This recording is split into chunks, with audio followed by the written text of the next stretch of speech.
ሰላም እንዴት ናችሁ? ደህና ናችሁ ወይ? ዛሬ ይሄን የፎሰሊያ አሰራር ይዤ መጥቻለሁ። በጣም በጤናማው በአረንጓዴው ነው ዛሬ የምንበላው ፎሰሊያ።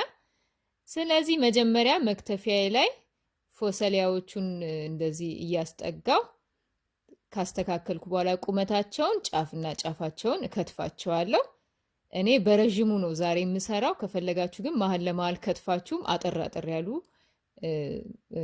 ማድረግ ትችላላችሁ። ከዛ በኋላ ነጭ ሽንኩርትም እንደዚሁ አቅርቤ ያለው እሱን ድቅቅ አድርጌ ከትፌ ያዘጋጃለሁ። ከዛ ደግሞ ቀይ ሽንኩርት አለኝ እዚህ ጋር ግማሹን ነው የምጠቀመው።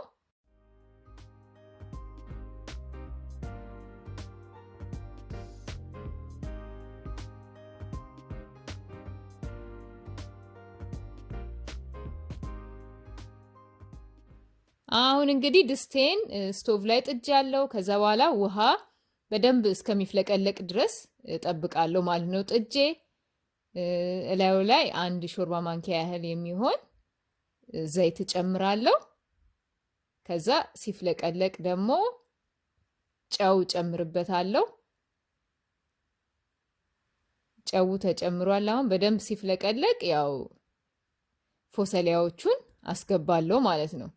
ከዛ እነዚህ ፎሰሊያዎች ከገቡ በኋላ በደንብ እነሱም መፍለቅለቅ ይጀምራል፣ ይፈላል እና በአጠቃላይ ከገቡበት ጀምሮ ወደ 6 ደቂቃ ነው እዚህ ውስጥ ያሉት ማለት ነው። አሁን አወጣቸውና ቀዝቃዛ ውሃ ነው ላያቸው ላይ የምቸልሰው ማለት ነው መብሰል እንዲያቆም። ከዛ እሱ እየተንጠፈጠፈ እያለ እዚህ ጋር ደግሞ መጥበሻዬን እጥድና ትንሽዬ ዘይት አደርጋለሁ። ከዛ ያንን ቅድም በቀጫጭኑ የከተፍነውን ሽንኩርት ጨምርና ጠበስ ጠበስ አድርገዋለሁ ትንሽ።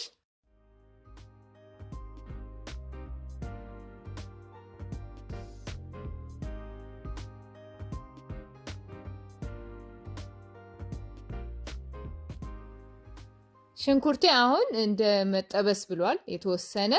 ስለዚህ ነጭ ሽንኩርቱን ደግሞ እንደዚሁ በላዩ ላይ ጨምርና አመስ አመስ እያረኩ እንደዚህ ትንሽ አበስለዋለሁ።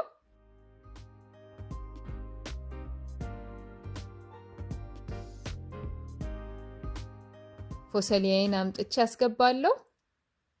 ከዛ በኋላ ያው ማማሰልና ማገናኘት ነው። እዚህ ሰዓት ላይ ብዙ አይቆይም።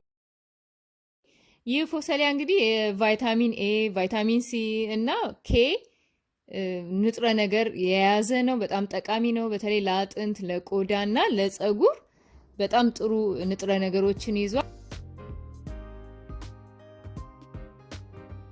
አሁን ወደ መጨረሻው ነኝ። ስለዚህ ሶይ ሶስ ነው አሁን ይሄ የጨመርኩት 1 ሾርባ ማንኪያ ያህል የሚሆን ሶይ ሶስ ጨምሬያለሁ። እንደምታዩት ጨው አልጨመርኩም በድጋሚ፣ ምክንያቱም ቅድም ፎሰሊያው ላይ ጨው አድርጌያለሁ። ይሄ ሶይ ሶስ ደግሞ ጨውነት ባህሪ ስላለው እኔ ብዙም ጨው ስለማልፈልግ እዚህ ጋር ነው የጨውን እንትን ማቆሙ ማለት ነው። ይሄ መጨረሻ ላይ እየጨመርኩት ያለሁት የሰሊጥ ነው። ሰሊጡ እንግዲህ የመጨረሻ ስራ ነው። አሁን በደንብ ካገናኘሁት በኋላ አወጣዋለሁ። እሳት ላይ አይቆይም። እንደዚሁ አረንጓዴ እንደሆነ ይወጣል።